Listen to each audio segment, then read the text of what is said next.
किसी भी तरह से चाहे हायर करके 2 घंटा 4 घंटा अस्पताल में बैठवाइए, जिससे मरीजों को देख सके। मान लीजिए आपके पास नहीं है तो अच्छे स्पेशलिस्ट क्षेत्र में हैं, उन्हीं को कुछ पैसा देकर रख लें, जैसे सबको रखते हैं, तो इससे आपको हो जाएगा। नर्सों और पदों में लगभग 46% और लैब तकनीशियनों में लगभग 46% की रिक्ति देखिए, 46%।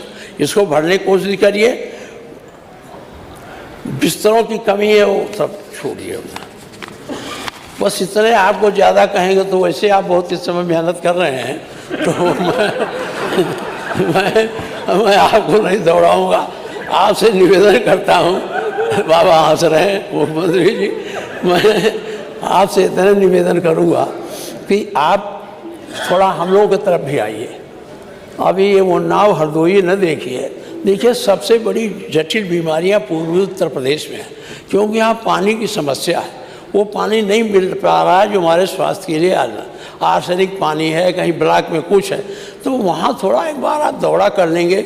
और सिटी स्कैन और ये आप एमआरआई तो आप सामुदायिक स्वास्थ्य केंद्र पर कुछ पहुँचा दिए हैं, इसको सब जगह पहुँचा दीजिए। ये मैं हमारे यहाँ कुछ है, इसलिए मैं झूठ नहीं बोलता ना, मैं झूठी आलोचना करता हूँ, मेरी आदत नहीं है। और इसलिए वहाँ जो सामुदायिक स्वास्थ्य केंद्र है, एक बार कोशिश करिए। जिले में तो सिटी स्कैन है, लेकिन यहाँ सिटी स्कैन हो जाए, एमआरआई हो जाए, सामुदायिक स्वास्थ्य नहीं सब है। जो बड़े अस्पताल है सामुदायिक, जैसे हमारा सामुदायिक स्वास्थ्य केंद्र 500 आउटडोर के मरीज पर डे आते हैं, कम से कम 500। आप रिकॉर्ड मंगा के देख लीजिए, वो इटवा का इतना आते हैं। मेडिकल कॉलेज में भी आप देखिए, मेडिकल कॉलेज में कुछ ठेके पर हो गया। हमारे यहाँ के भी कुछ लोग ठेका उसमें लिए हैं, ये एक्सरे का, तो मैं उसमें नहीं कुछ कहता। ये है, जब नहीं संसाधन उतरे हैं तो आप कहाँ से लाइएगा। अब इसलिए आपसे स्वास्थ्य के बारे में इतना मैंने कहा। अब मैं आता हूँ शिक्षा पर। शिक्षा में शिक्षकों की भारी कमी। अभी मंत्री जी के एक जवाब में आया था, प्राथमिक शिक्षा, अगर प्राथमिक शिक्षा बढ़िया नहीं होगी तो उच्च शिक्षा कभी अच्छी हो नहीं सकती। हम लोग जिस समय प्राइमरी स्कूल में पढ़े थे, आप पता नहीं पढ़े कि कॉन्वेंट में पढ़े, हम तो बोरा वाले स्कूल में पढ़े, जहाँ अपना बोरा ले जाओ, बिछाओ, पढ़ो। लेकिन जो उस समय ज्ञान मिलता था वो आज नहीं हो पा रहा है। एक प्राइमरी स्कूल के बगल में जब लड़के रोजगार नहीं पाते हैं तो एक छप्पर रख के कॉन्वेंट टाइप चला देते हैं, मान्यता नहीं मिलती है, उनका रोज दिक्कत होती है। वो बेहतर पढ़ाई करते हैं आपके प्राइमरी स्कूल से।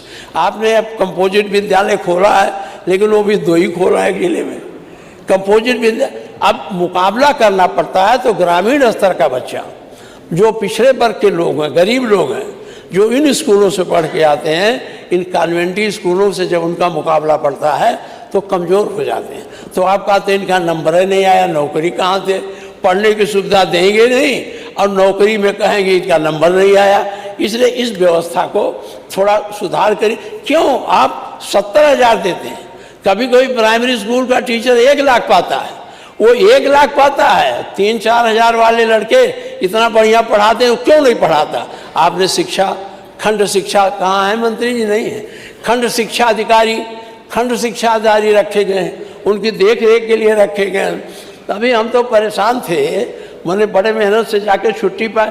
सब पश्चिमी उत्तर प्रदेश के लोग, और नोएडा, सहारनपुर, गाजियाबाद, कुल हमारे सिद्धार्थनगर में पहुँच गए थे।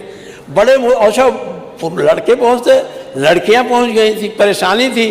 तो मंत्री जी से कहा, बाबा जी ने कुछ रुके, वो चले गए वहाँ। अब वो जगह रिक्त है।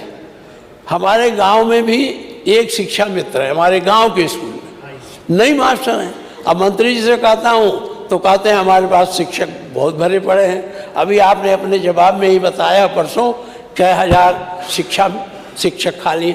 तो जब तक प्राइमरी बुनियाद नहीं ठीक हो गई, तब तक उच्च शिक्षा आप बेहतर नहीं कर सकते हैं। और उच्च शिक्षा हमारे इन्वेंशन के लिए, हमारे आविष्कार के लिए, हमारी संस्कृति को, हमारी धरोहर को, हमारे ज्ञान को ऊर्जा देने के लिए आवश्यक है। तो ये बच्चे वहाँ जाके नहीं पढ़ पाते हैं। इसलिए माननीय मंत्री जी, मैं आपसे कहता हूँ आप भी दौड़ा करिए किसी प्राइमरी स्कूल में। 5 हैं तो 3 आते हैं और खंड शिक्षा अधिकारी से मिल जाते हैं, वो 3 दिन नहीं रहेंगे।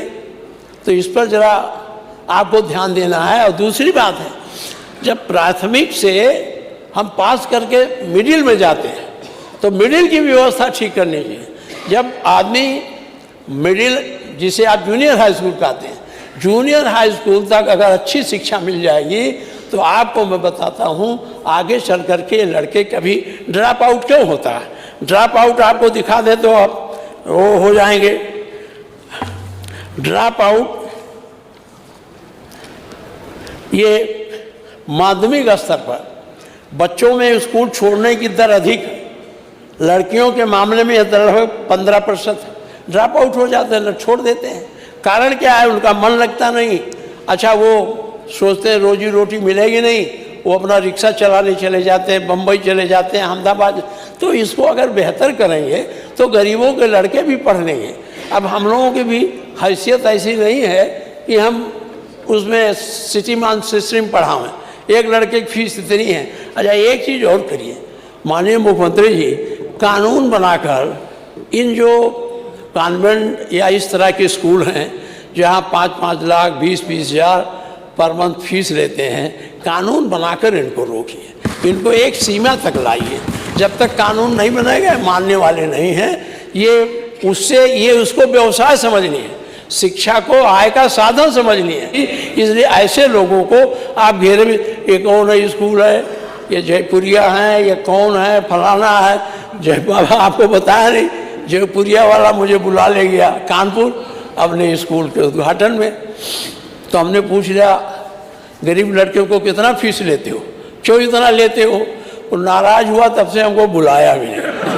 कहा कि आप आए हैं हमारे स्कूल की वो देखने आए कि आए हैं बच्चों को संबोधित करने। तो ये है, आप गोरखपुर में है नहीं, कारमेल ओरमेल है नहीं, तो ये ऐसे नहीं जाएगा। वो संविधान के अधिकार का, जिन्हें अपनी जो कॉन्वेंट या स्कूल चलाने का अधिकार उन्हें मिला है कि वो अपने हिसाब से स्कूल चलाएंगे, उसका दुरुपयोग करते हैं, लाभ उठाते हैं। आपकी लखनऊ यूनिवर्सिटी लेती है फीस थोड़ा, आप गलगोटिया पूछ लीजिए कितना फीस है, तो अपने खोज ले आया पता नहीं कहाँ कुत्ता कि हमने बनाया है, आ गया चाहे। यही सब यूनिवर्सिटियाँ हैं। जब इनको यूनिवर्सिटी बनाने का विधेयक आया था तो खड़ा होकर मैंने विरोध किया था, ये सब मत करो। ये जितने आप यूनिवर्सिटी दिए जा रहे हो, ये शिक्षा के विस्तार के लिए नहीं है, इन पूंजीपतियों को बढ़ाने के लिए। इनकी पूंजी बढ़ेगी, उससे शिक्षा कम बढ़ेगी, ये इनकी पूंजी ज़्यादा बढ़ जाएगी। इसलिए मैं आपसे एक निवेदन करता हूँ कि एक कानून बनाइए। हम तो अब समय नहीं, इन्हें मैं प्राइवेट बिल लाता, बल्ब गिर जाता कोई बात नहीं, लेकिन एक बिल बनाकर एक औसत स्कूल जो हैं उनकी फीस आप निर्धारित कर दें। हम जब ये यूनिवर्सिटी बिल आता था, मैं संशोधन कर देता था कि आप तो सब रहेंगे, लेकिन राज्य कर्मचारी, एक रजिस्ट्रार सरकार का रहेगा, फाइनेंशियल अधिकारी सरकार का रहेगा। राकेश दत्त त्रिपाठी हमसे कहते कौन यूनिवर्सिटी चलाएगा, आप कौन संशोधन ले आए हो? हमने कहा भाई, जब खाली पैसे कमाना है, शिक्षा का महत्व नहीं रह जाएगा, गरीब कहाँ पाएगा? दो मुकाबला हो रहा है, एक बड़ा शिक्षा, एक छोटा शिक्षा। बड़ा शिक्षा वाला IAS, छोटा शिक्षा वाला रिक्शा चालक, टेम्पो चालक। ये दो प्रकार की संस्कृति क्यों पैदा की जा रही है? इसमें कानून बना के आपको इसको रोकने की आवश्यकता है। ये मेरी आपसे गुजारिश है। अभी तो छोड़े, मैं एक बात और कहूँगा, और वो तो उच्च शिक्षा मंत्री जी नहीं हैं। मान्यवर यूनिवर्सिटियों का जो हाल है अब कहाँ रह गया? यूनिवर्सिटियाँ, इलाहाबाद यूनिवर्सिटी अधिकारियों का पैदा करने का कारखाना था, आज कहाँ रह गया? आज हमारे प्रदेश के लड़के जो या तो GNU में पढ़े हों या IIT में पढ़े हों, वही से बड़ी उसमें परीक्षाओं में IAS, IPS, IRS में आ रहे हैं, ये क्यों नहीं आ पा रहे? इन यूनिवर्सिटियों को हो क्या गया? पैसा वही दिया जाता है, लड़के वही हैं, तो इनका गुणवत्ता क्यों कम हो रही है? पहले इतनी गुणवत्ता थी, बताया मैंने। इलाहाबाद में जो पढ़ता था, ये सोचता था मैं IAS बन के आऊँगा, PCS बन, आज कहाँ चला गया ये गुणवत्ता कहाँ गई हमारी यूनिवर्सिटियों की? इस गुणवत्ता को उच्च शिक्षा मंत्री जी, माननीय मुख्यमंत्री जी, आपके पास बड़ा काम है, लेकिन शिक्षा ठीक रखिएगा तो आपकी सरकार भी व्यवस्थित चलेगी, लोग समझदार रहेंगे। एक भी खोज बता दो आपके यूनिवर्सिटियों में। PhD ले आते हैं किस पे? PhD लाते हैं इकोनॉमिक्स में, PhD लाते हैं हिस्ट्री में, PhD लाते हैं हिस्ट्री में।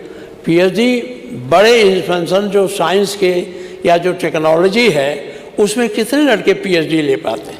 और उसी इन्वेंशन से आपके प्रदेश की साख बढ़ेगी और आपके शिक्षा की गुणवत्ता बढ़ेगी। इस पर आज ध्यान देने की ज़रूरत है। दूसरी बात, मैं इसको ख़त्म करता हूँ, हमारा 36 मिनट हो गया, इतने में तो हम बोल दिया करते थे। नहीं बाबा को बोलना है, हम तो 35 से 40 मिनट बोलते हैं, और हम आपकी प्रतीक्षा करते हैं पूरा 2.5 घंटा जितना आप बोला।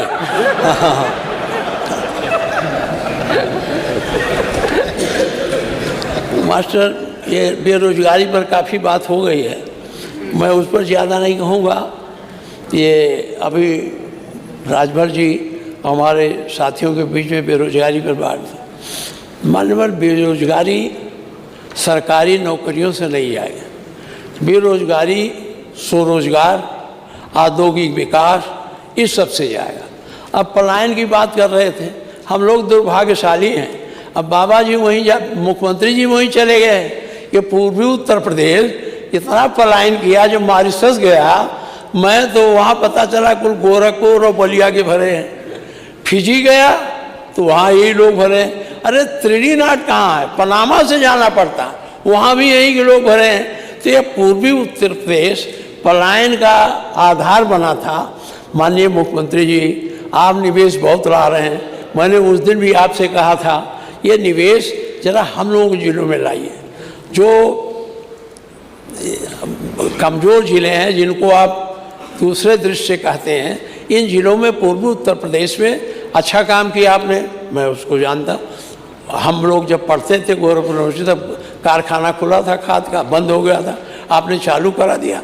अब वो खाद के कारखाने से हमको खाद, उर्वरायुक्त खाद मिलती है, और वो खाद जो वहाँ से निकल कर गोदामों में साल भर पड़ी रहती है, उसकी उर्वरा शक्ति कम हो जाती है। लेकिन दुर्भाग्य, गोरखपुर की खाद हम लोगों को मिलती नहीं, पता नहीं कहाँ चली जाती। आपसे मैं आपका ध्यान आकृष्ट करता हूँ कि जो गोरखपुर फैक्ट्री है, इसकी सप्लाई पूर्वी उत्तर प्रदेश में भी करवाएं। पूर्वी उत्तर प्रदेश में रहेगा तो हम लोगों को ताज़ी खाद मिलेगी और हम लोगों को उसमें सुविधाएं भी रहेंगी। ये काम आपने किया, इसके लिए तो मैं आपको धन्यवाद देता हूँ। ये काम इसी तरह से पूर्वी उत्तर प्रदेश में जो हमारा हथकरघा था खलीलाबाद में, आप जानते हैं सब मंडल में, गोरखपुर और बस्ती मंडल में सबसे ज़्यादा बुनकर थे। सूत की उनकी समस्या थी।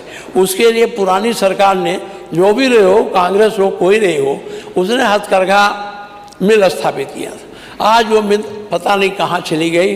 अगर आपने खाद के कारखाने को चालू कराया तो इसको भी चालू करा दीजिए। हथकरघा मिल को अगर बना देंगे, इनको सूत लेने के लिए बहुत दिक्कत होती है, वो टूटी फूटी अवस्था में पड़ा है, उसको आप करा देंगे तो पूर्वी उत्तर प्रदेश के लोगों को सूत जो बुनकर हैं आसानी से कम दाम पर वहाँ मिल जाएंगे। मानवर, एक निवेश के लिए मैंने आपसे कहा, एक काम और आपसे कहूँगा, आप निवेश बताते हैं और हमको बताते हैं यहाँ आ गया, यहाँ आ गया। मैंने आपसे निवेदन किया था, एक लिस्ट हमको भी दे दीजिए, क्योंकि हम जाएं, हम तो बड़े घुमक्कड़ हैं, हम जाएं तो देखें तो कहाँ लग रहा है, कहाँ बन रहा। हाँ, हम जब गोरखपुर से निकलते हैं बनारस की तरफ या बड़हलगंज की तरफ, तो आपका वहाँ 2-4 दिखाई देता है, एक बहुत बड़ा आप वहाँ स्टेट